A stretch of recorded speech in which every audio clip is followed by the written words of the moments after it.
நான் அவ்வளவு வருமானத்தை விட்டு விட்டு வானுவ வீட்டு வாசல எவன்டா நின்னா? உன் வாட்ச்மேன் கூட நிக்கலையடா. ஏன்டா இந்த மாதிரி போய் தலையிற? சேவை செய்ய வந்தா சேவை செய். நான் அடைக்கலம் தேடி வரவில்லை, படைக்கலத்தோடு வரும். யாரும் வான்னு உன்னை கூப்பிடலையே. எதுக்கு வர்ற? எதுக்கு வர்ற?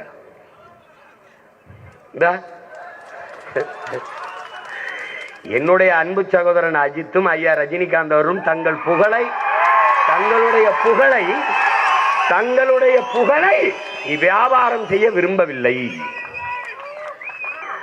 டேய், மக்களின் பிரச்சனையை இந்த நிலத்துல டேய் உனக்கு சொல்றேன். ஐயா எம்ஜிஆர் நடிகர் நினைக்காத. 1.5 மணி நேரம் ஆனாலும் எழுதி வச்சு படிக்காம பேசுவாப்ல. ஐயா விஜயகாந்த பார்த்துக்க, மனசுல இருந்து பேசுவாப்ல. மக்களின் மொழியிலே பேசுவாரு. என் தம்பியும் முழிச்சிட்டான். தாய்மொழியை மறந்த தற்குறி டிவிக்கு மாதிரி ஒரு தற்குறி கூட்டணி ஒரு இளவும் தெரியாது.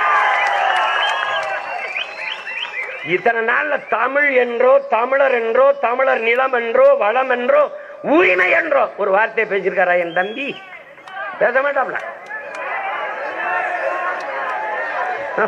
அவருக்கு அதெல்லாம் நம்ம எல்லாரும் ஒண்ணுதான் அப்படின்னா கட்சி ஆந்திராவில் ஆரம்பிக்க வேண்டியது. நீங்க எதுக்கு ஆரம்பிச்சா? நீ என்னத்தையாவது பேசிட்டு போறது? ஏன்னா எழுதி கொடுக்குறவன்